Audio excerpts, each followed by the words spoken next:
ఎన్ని అపచారములు చేసినా కూడా కడుపులో పెట్టుకునేటటువంటి అమ్మ స్వరూపమైనటువంటి భూమికి ఎంత ఓర్పు ఉందో అంత ఓర్పు కలిగిన వాడయ్యా రామచంద్రమూర్తి. కాబట్టి ధనదేన సమస్యాగే సత్యే ధర్మ ఇవాపరః. కుబేరుడు ఎంతటి ధనవంతుడో అంతటి మహానుభావుడు, అటువంటి త్యాగం ఉన్నవాడు. సత్యే ధర్మ ఇవాపరః. సత్యము ధర్మము ఒకదాన్నొకటి ఎలా కాపాడుకుని రక్షించుకుంటాయో అలా రక్షించి కాపాడగలిగినటువంటి వాడు. తమేవం గుణ సంపన్నం రామం సత్యపరాక్రమం. ఇన్ని గుణములు కలిగినటువంటి రామచంద్రమూర్తి సాక్షాత్తుగా సత్యపరాక్రముడైనటువంటి వ్యక్తి. ఆయన పరాక్రమం సత్యమే పరాక్రమముగా కలిగినటువంటి వాడు. అటువంటి వాడు రామచంద్రమూర్తిని ఆ రాముని యొక్క కథని సంక్షేపంగా చెప్పారు. సంక్షేపంగా అంటే వివరంగా కాదు, బాగా గుర్తుపెట్టుకోండి.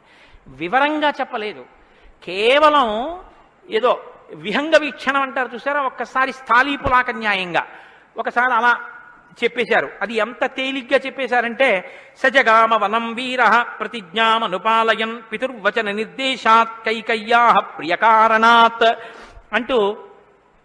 కానీ సంక్షేపరామాయణ శ్లోకాలండి, అవి నిజంగా మంత్రాలే.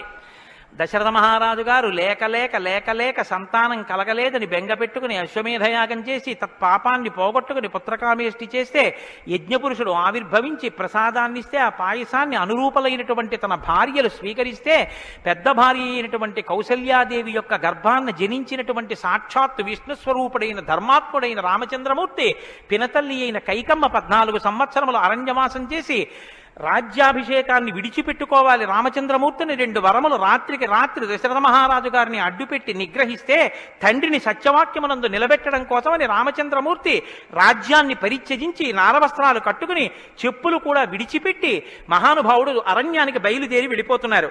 ఆ వెళ్ళిపోతున్నటువంటి సమయంలో రామస్య దయితా భార్య నిత్యం ప్రాణ సమాహిత జనకస్య కులే జాతా దేవమాయేవ నిర్మిత సర్వలక్షణ సంపన్నా నారీణాం ఉత్తమావధూ సీతాప్యనుగత రామం శిశిలం రోహిణీ యథా.